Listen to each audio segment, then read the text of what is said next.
Voilà ce que j'avais envie de faire quand je me comparais aux autres. Je le faisais tout le temps et je me mettais une pression pas possible. Lorsque je me comparais, je ne me faisais jamais du bien. Au contraire, je me sentais à chaque fois mal à l'aise, je me sentais rabaissée et je me sentais tellement nulle. La seule chose que j'avais envie de faire, c'était de rentrer chez moi et de me mettre sous ma couette. Il y a quelques temps, j'ai été invitée à une réunion professionnelle où j'étais entourée de personnes qui semblaient avoir tout réussi dans leur vie. Leur manière de faire, leur titre impressionnant, leur statut, leur réalisation professionnelle et leurs compétences remarquables semblaient éclipser les miennes. Et je me suis vite retrouvée à me comparer à eux en me sentant inférieure et insignifiante. J'ai commencé à me concentrer uniquement sur ce qu'ils avaient réussi en ignorant complètement ce que j'avais réussi moi-même. J'avais oublié mes qualités qui me rendaient unique. Par exemple, j'ai comparé mon poste actuel à celui d'un collègue qui avait récemment été promu à un poste supérieur. Au lieu de me dire que moi-même j'ai mes qualités et que je peux accéder à ce qu'il a fait, je me sentais submergée d'un sentiment d'insuffisance et d'inaccessibilité. En tout cas, ça ne m'a pas servi du tout dans ma vie. Au contraire, cette comparaison constante m'a laissée avec un sentiment d'anxiété et d'insatisfaction croissante. Je me suis retrouvée à remettre en question mes propres compétences et mes propres valeurs en me demandant si j'étais à la hauteur des attentes ou si je devais faire plus pour réussir. Cette spirale descendante de la comparaison excessive a non seulement affecté ma confiance en moi, mais a également eu un impact sur moi-même, mon bien-être émotionnel. Pourquoi la comparaison excessive est-elle dangereuse? Se comparer aux autres peut sembler inoffensif au début, mais cela peut rapidement devenir toxique pour notre santé mentale, pour notre estime de soi et notre bien-être. Lorsque nous nous comparons constamment aux autres, nous nous mettons dans une position de jugement et de critique constante envers nous-mêmes. Cela peut entraîner un sentiment d'insuffisance, d'anxiété et même de dépression. En fin de compte, cela nous empêche de nous concentrer sur notre propre croissance et bonheur. Je vais maintenant te donner 5 conseils, les conseils qui m'ont permis de me concentrer sur moi-même et d'arrêter cette comparaison excessive. Parce que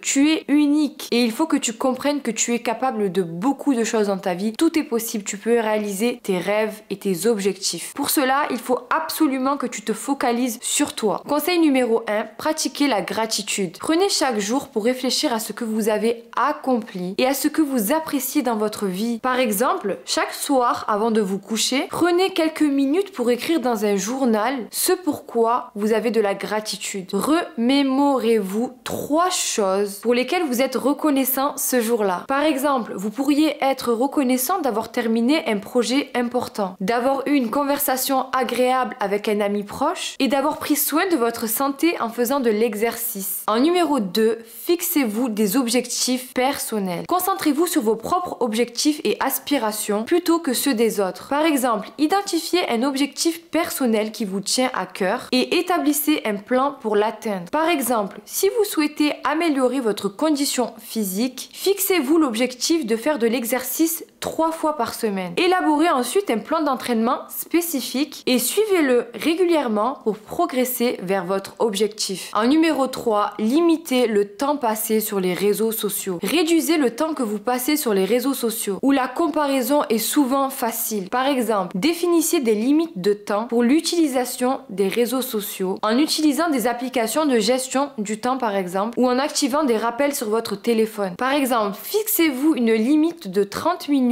par jour pour parcourir les réseaux sociaux et utilisez ce temps de manière consciente et intentionnelle. En numéro 4, apprenez à vous accepter. Travaillez sur l'acceptation de vous-même et de vos imperfections en reconnaissant que personne n'est parfait. Par exemple, identifiez l'une de vos imperfections et un de vos défauts, quelque chose que vous avez du mal à accepter. Ensuite, pratiquez l'autocompassion en vous parlant à vous-même de la même manière que vous le feriez avec un ami cher. Par exemple, si vous êtes dur avec vous-même pour avoir commis une erreur au travail, dites-vous c'est humain de faire des erreurs. Dans quelques jours, tout le monde oubliera. Je suis en train d'apprendre et de grandir à chaque pas que je fais dans ma vie. En numéro 5, pratiquez la bienveillance envers vous-même. Traitez-vous avec compassion et gentillesse, comme si vous le feriez avec votre meilleur ami. Par exemple, lorsque vous vous surprenez à vous critiquer ou vous jugez durement, prenez un moment pour vous arrêter et vous rappeler que vous méritez d'être traité avec gentillesse. Par exemple, si vous vous trouvez trop critique avec votre apparence physique, prenez un moment pour vous regarder dans le miroir et vous dire des affirmations positives comme « Je suis belle, je suis unique, je mérite de me sentir bien dans ma peau ». En conclusion, il est essentiel de reconnaître que la comparaison excessive avec les autres est non seulement nuisible pour notre bien-être mental, mais aussi pour notre développement personnel. En nous focalisant sur les succès et les réalisations des autres, nous négligeons souvent nos propres accomplissements. Il n'est pas mauvais de s'inspirer, au contraire, nous avons tous des inspirations et moi-même j'en ai des tonnes et des tonnes. La comparaison excessive ne nous amènera pas vers la réussite, alors que l'inspiration,